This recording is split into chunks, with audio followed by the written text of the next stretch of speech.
Hi,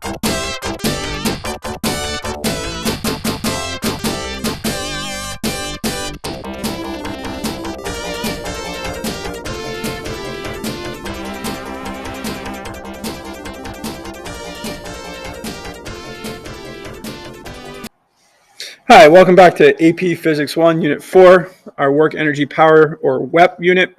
So now we're putting together the last couple videos. Okay, really this is started way back with kinetic energy. So we're going to combine kinetic energy, potential energy, right? And then what we learned in the last video about mechanical energy and put it all together into this conservation of energy. So something to note here in mechanics, there are three conserved quantities, of which mechanical energy is one of them.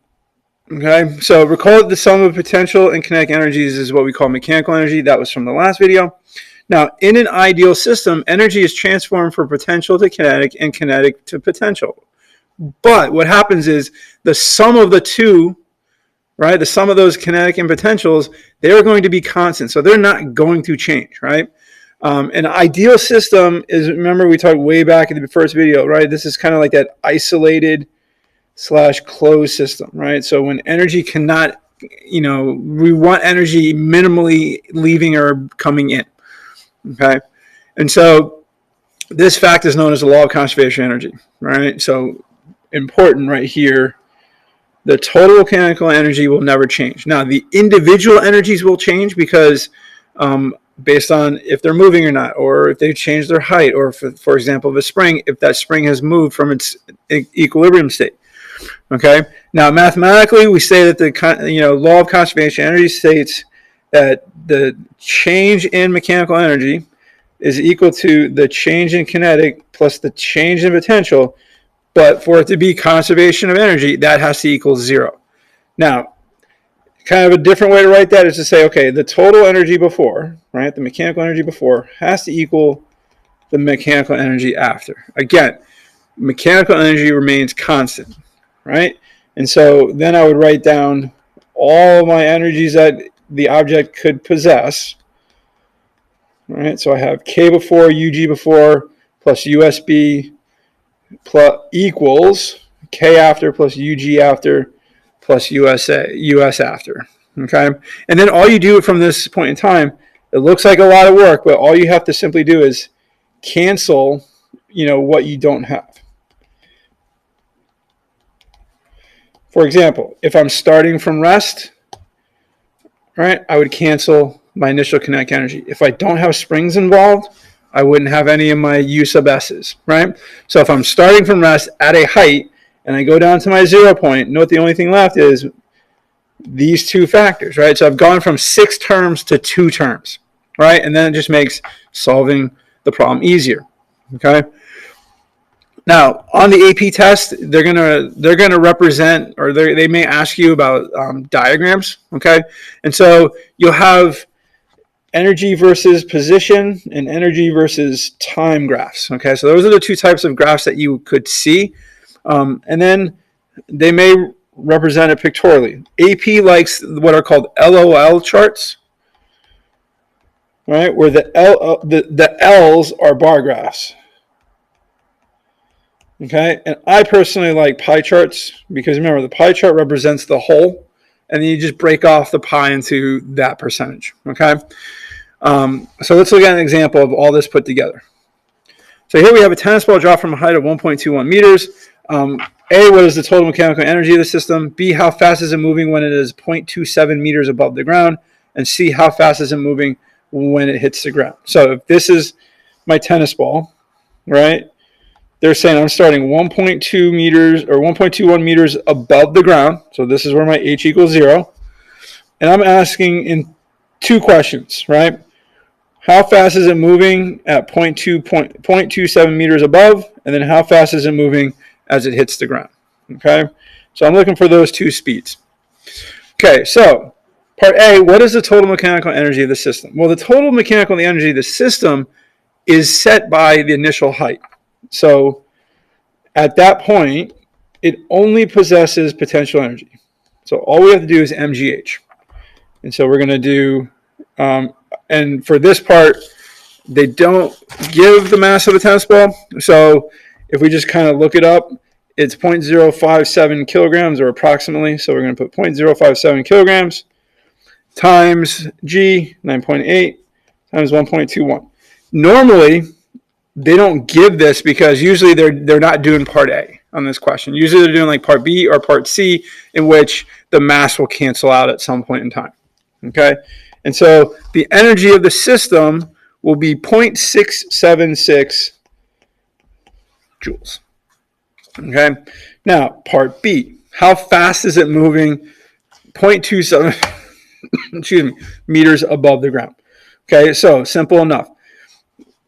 This number will not change. So what we can say is 0.67676 joules will equal the potential energy at that height plus the kinetic energy at that height. Okay, we know we have K because we are asking for how fast, right? And where is that? Where is that at? That's in the kinetic energy. We know we have a height because we have a potential energy because we are 0.27 meters above the ground. So all I'm going to do is mgh plus 1/2 mv squared.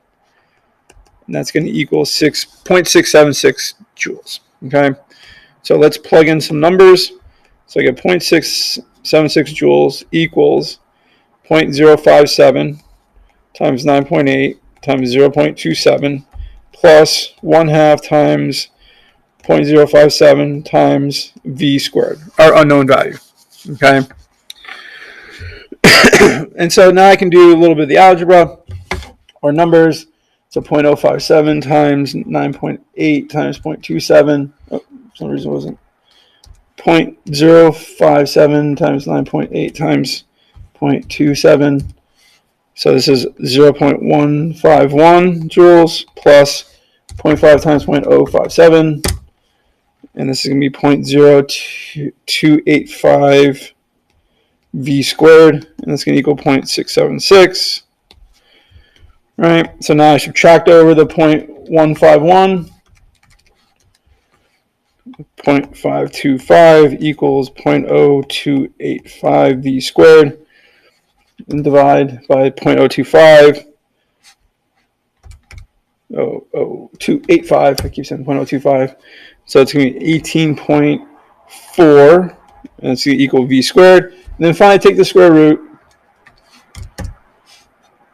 and that will give us an answer of 4.3 meters per second. Okay. Now, the next part C, is now how fast is it moving on the ground. So we're going to do this as if how we typically would do this question, right? So what I would say is UG before equals K after, right? Because I would do UG plus US plus K before, set those equal to my afters,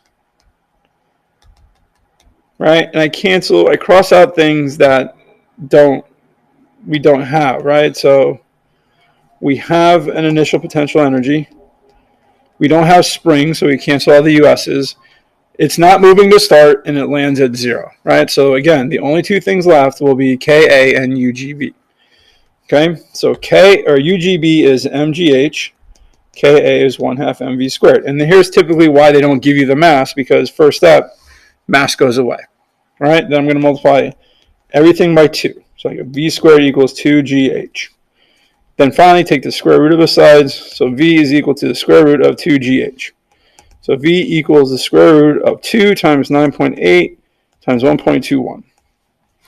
Now, we know it should be faster than 4.3 because 4.3 is not quite at the bottom. Okay, so when you plug in your numbers, you get an answer of 4.87 meters per second. Okay, so that tennis ball is moving roughly 5 meters per second as it hits the ground. Okay, if you were to do that method with part B, you end up with kind of a similar looking equation, but you end up with the difference of heights. All right, so this would be for part B if you wanted to do the true conservation of energy piece. Okay, so in the next video, we have one more question. So here we have a spring-loaded, right? We have to do something with springs. So we got a spring-loaded launcher. You may have used these during projectile motion. Okay, What is the velocity as it leaves the launcher, and then how high does it travel? Okay, so let's do our process. So we're going to say E before equals E after. So UG before plus US before plus K before equals UG after plus US after plus K after. Now what I'm going to do, this will be standing straight up. I'm going to call this H equals 0. Excuse me, I'm not going to call that H equals 0. Sorry. I'm going to call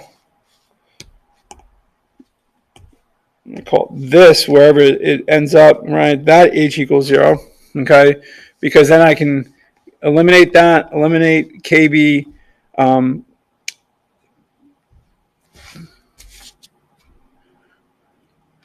right, oh, no, K after, we have a K after. So basically what I'm working towards is US after plus K after, right? So what I'm working towards is, so what I'm working towards is just getting the potential energy that the spring is stored into it plus the kinetic energy after, right? And so I end up with 1/2 kx squared equals 1/2 mv squared. Solving, halves go away, so I end up with kx squared equals mv squared. Divide by both sides by excuse me, by m. So v squared, or let's just skip right to v. So v would be the square root of kx squared over m. So it would be 100 times, again, we need to convert that to 0.15 meters, divided by, now you would need the mass, and this needs to go to kilograms, so 12 grams is 0.0, so 123, 0.012 kilograms. Okay, and we get a speed of it coming out equal to 13.7 meters per second. Okay. Now the next part is that we're going to look at how high does it go right before it starts to come back down, right? And so if I do my UG before plus US before plus U or K before equals UG after plus US after plus K after, right? Oh, sorry. I go through 0, 0, 0, 0, right? And so I end up with US before equals UG after. So I have 1/2 kx squared equals mgh. And I'm going to solve that for h. So all I have to do here is divide everything by mg. I get h equals kx squared over 2gh. Or sorry, 2g, not 2gh, because we're solving for h. Right? And so I get 100 times 0.15 squared over 2 times 9.8. And I'm going to find that it goes up a height of 9.56 meters. Okay, so roughly 10 meters that object goes up. Okay. Now, in the next video, not really connected here to conservation of energy, but we're going to look at power.